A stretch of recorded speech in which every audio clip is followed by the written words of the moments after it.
This Family Life News podcast is made possible by the support of listeners like you. Next on the 5 o'clock report. He was an employee at the McDonald's. Protesters are pretty upset. People want to choke us. You hope that you've got Danny Penny on that subway car to protect you. You have to send them all back. You don't want to guess on the zip code. McDonald's employee did something we ask every American to do. You're a mean one, Mr. Grinch. Now, let's go to the newsroom.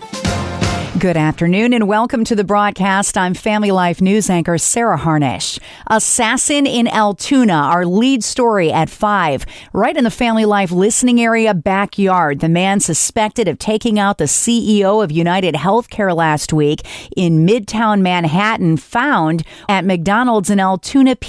He was an employee at the McDonald's. Right. But what was the suspect doing?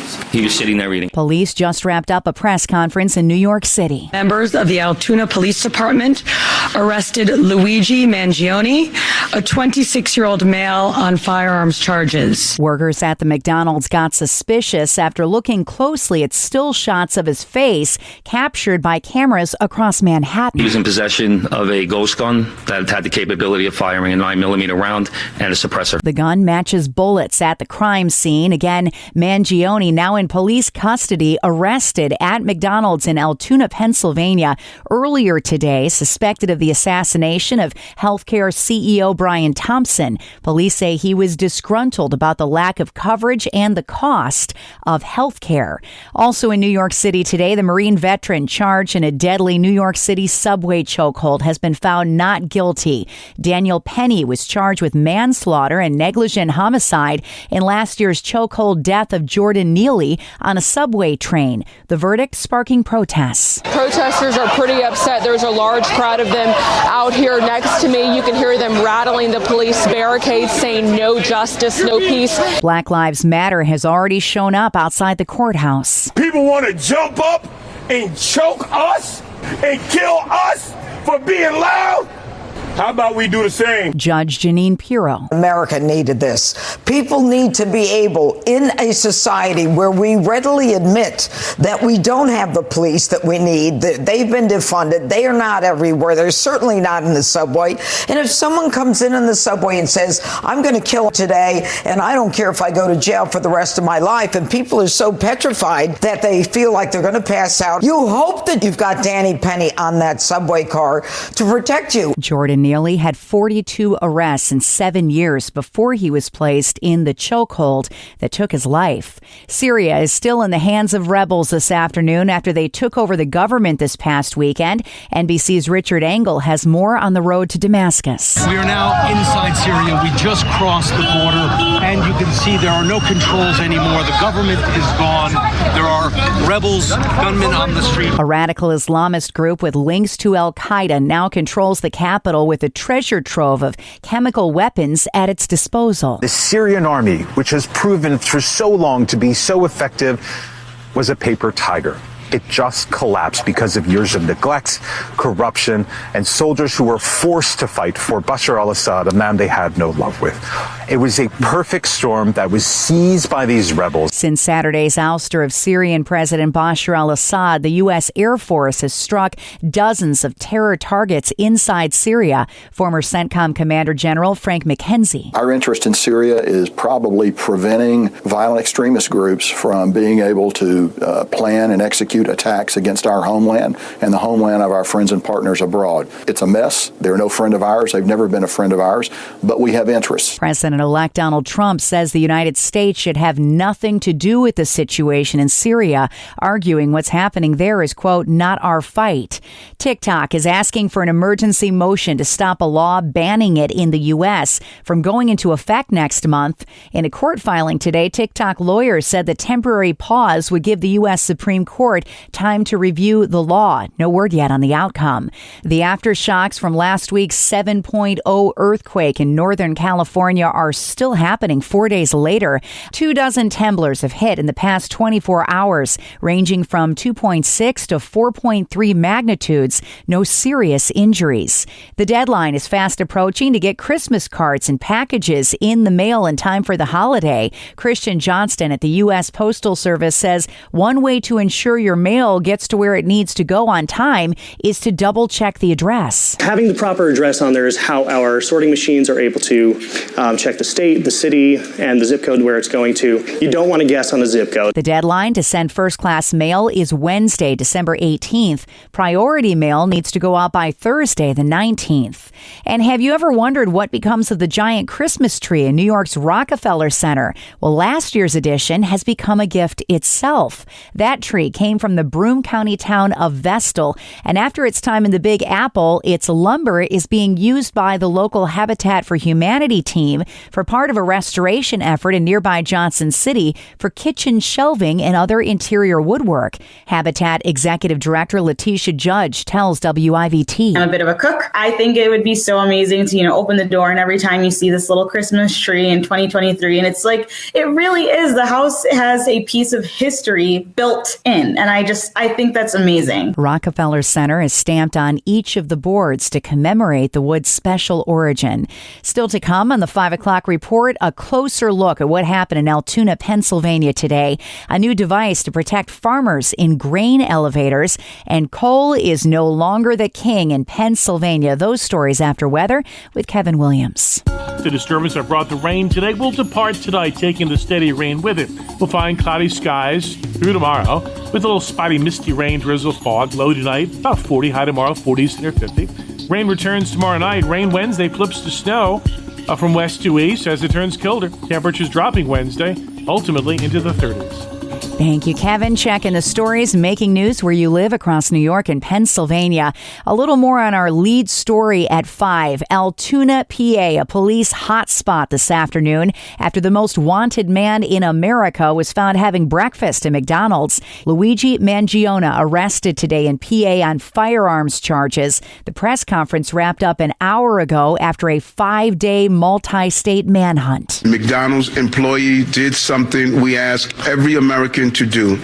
If you see something, say something, but most importantly, do something. And they did. When he was found, he had a gun in his possession that could hold the bullets found at the crime scene. The man believed to have assassinated United Healthcare CEO Brian Thompson, now in the hands of Altoona police this afternoon. Chautauqua County is trying out new equipment that would free a farmer that gets buried alive working in a grain silo. Jacob Lesh is a third-generation farmer who tells Spectrum News. The grain can be very dangerous. It doesn't look like it, but when they're full of grain, there's a lot of outward pressure on this metal as well as inward pressure on the grain itself. The equipment consists of metal panels that form a protective wall around whoever's trapped in the bin, along with an auger to remove the grain and set the person free. Chautauqua County Farm Bureau Vice President Jim Joy. You always want to be prepared to deal with it, and having the equipment now is just for exactly that, rescue purposes. We don't want to have a situation that's going to be a recovery. There were 24 grain silo fatalities in 2022. Similar equipment has been deployed in more than 30 states. Coal was once king in Pennsylvania, but not anymore. Now, abandoned coal mines pose safety concerns. Family Life's Brian Query. Coal mining's roots in Pennsylvania run deeper than the foundations of American democracy, with more than 250,000 acres of land mined starting in the mid-1700s. But today, that mining has hollowed out the ground underneath. A recent rise in ground movement, including a sinkhole last week that took the life of a woman near Pittsburgh, is increasing concern. Pennsylvania's inventory of abandoned coal mines is larger than that of any other state in the nation. Brian Query, Family Life News. And some brave souls took an icy swim for a good cause in Lake Erie this past weekend. Hundreds showed up at Woodlawn Beach State Park in Blaisdell, New York for the 18th annual Polar Plunge. It's absolutely incredible just to see how many people come in and run in the lake for us. They're all for a reason, all for Special Olympics New York. We had record-breaking numbers this year. We had over 400 plungers, more than last year, so it's great to just see this event get bigger and bigger year after year. Just to put that in perspective, the sea temperature in Lake Erie is 47 degrees Fahrenheit right now, but more than $500,000 was raised for the Special Olympics. Next at 5, issues in education with Dr. Ralph Kerr and our own Bob Price. Let's listen in. It has come to a head in New York State. The school funding formula is in for an overhaul next year. If you would explain what's going on with this thing they call foundation aid, Ralph. Yeah, well, this goes back a ways. Last budget cycle, Governor Hochul came out with this idea of really seriously cutting school aid, and there was a lot of uproar, as you can imagine, about that. So as a compromise, they ended up asking the Rockefeller Institute to do a study of school aid, and that 314-page report is now available. If somebody wants to look that up and be bored to death, it is available. Good nighttime reading material, right? There you go. Put you to sleep for sure. But the problem is that one of the biggest issues in it is this whole idea of the foundation aid. The problem is that over the last few years, as we all know, enrollment in public schools has gone down significantly for a variety of reasons. So the government has put on this, what they call Save Harmless provision, which means that districts continue to get the same amount of aid, no less at least than they did the year before. And actually there were 337 districts this past year that relied on Save Harmless. The Rockefeller Institute has said that Save Harmless needs to go away.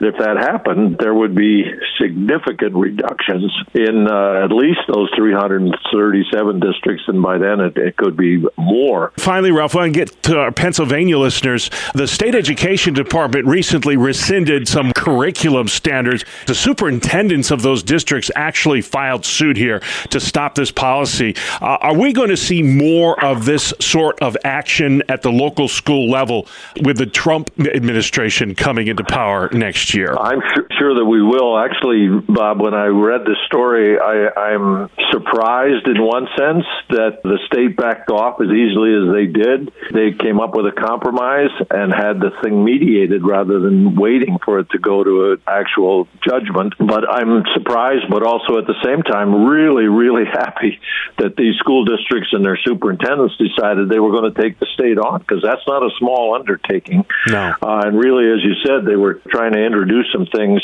They describe it as being culturally relevant and sustaining educational programs.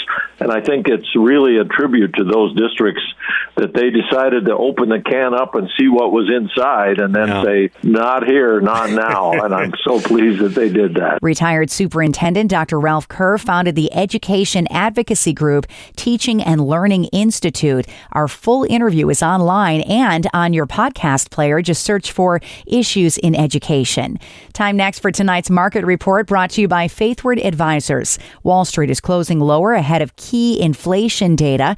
At the closing bell, the Dow Jones Industrial Average fell 240 points to 44,401. The S&P 500 lost 37 points to 6052. The Nasdaq dropped 123 points to 19,736. Faithward Advisors is a Christian financial planning firm online at faithwardadvisors.com. 2 Corinthians 9:7 reads, "Each one must give as he has decided in his heart, not reluctantly or under compulsion, for God loves a cheerful giver." Hi, I'm Rob West with the Faith and Finance Minute. Our friends at Christian Stewardship Network often talk about giving that God accepts, a reminder that not all giving is acceptable to God. No amount of giving can influence God. He already owns 100% of anything you give back. We mislead ourselves if we think our gifts in and of themselves please God and qualify us for His blessing. If you give your time and treasure to God just so you can feel good about yourself, it gains you nothing. True, He's pleased by your generosity, but only if it's accompanied by humility. Connect with a certified Kingdom advisor who's been trained to deliver financial advice that aligns with your Christian values by visiting our website, faithfi.com.